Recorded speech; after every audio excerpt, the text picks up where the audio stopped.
متی کی انجیل اس کے پہلے باب سے۔ یسوع مسیح ابن داؤد ابن ابراہیم کا نسب نامہ۔ ابراہیم سے اسحاق پیدا ہوا اور اسحاق سے یعقوب پیدا ہوا اور یعقوب سے یہودا اور اس کے بھائی پیدا ہوئے اور یہودا سے فارس اور زارے تمر سے پیدا ہوئے اور فارس سے حسرون پیدا ہوا اور حسرون سے رام پیدا ہوا اور رام سے امیداب پیدا ہوا اور امیداب سے نحسون پیدا ہوا اور نحسون سے سلمون پیدا ہوا اور سلمون سے بوعز راحب سے پیدا ہوا اور بوعز سے عبید روت سے پیدا ہوا اور عبید سے یسی پیدا ہوا اور یسی سے داؤد بادشاہ پیدا ہوا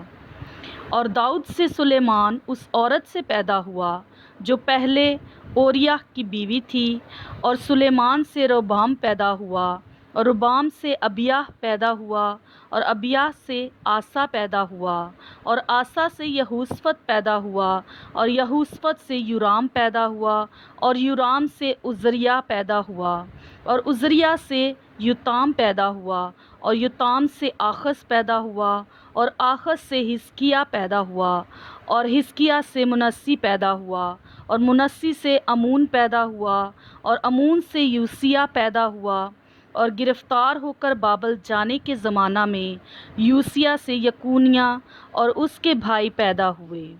اور گرفتار ہو کر بابل جانے کے بعد یکونیہ سے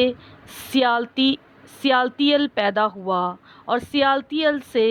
زربابل پیدا ہوا اور زربابل سے ابیہود پیدا ہوا اور ابیہود سے الیاکیم پیدا ہوا اور الیاکیم سے آزور پیدا ہوا اور آزور سے صدوق پیدا ہوا اور صدوق سے اخیم پیدا ہوا اور اخیم سے الیہود پیدا ہوا اور الیہود سے علیزر پیدا ہوا اور علیزر سے متان پیدا ہوا اور متان سے یعقوب پیدا ہوا اور یعقوب سے یوسف پیدا ہوا، یہ اس مریم کا شوہر تھا جس سے یسوع پیدا ہوا جو مسیح کہلاتا ہے۔ پس سب پشتیں ابراہیم سے داؤد تک 14 پشتیں ہوئیں اور داؤد سے لے کر گرفتار ہو کر بابل جانے تک 14 پشتیں اور گرفتار ہو کر بابل جانے سے لے کر مسیح تک 14 پشتیں ہوئیں۔ اب یسوع مسیح کی پیدائش اس طرح ہوئی کہ جب اس کی ماں مریم کی منگنی یوسف کے ساتھ ہو گئی تو ان کے اکٹھے ہونے سے پہلے وہ روح القدس کی قدرت سے حاملہ پائی گئی۔ پس اس کے شوہر یوسف نے جو راست باز تھا اور اسے بدنام کرنا نہیں چاہتا تھا، اسے چپکے سے چھوڑ دینے کا ارادہ کیا۔ وہ ان باتوں کو سوچ ہی رہا تھا کہ خداوند کے فرشتہ نے اسے خواب میں دکھائی دے کر کہا،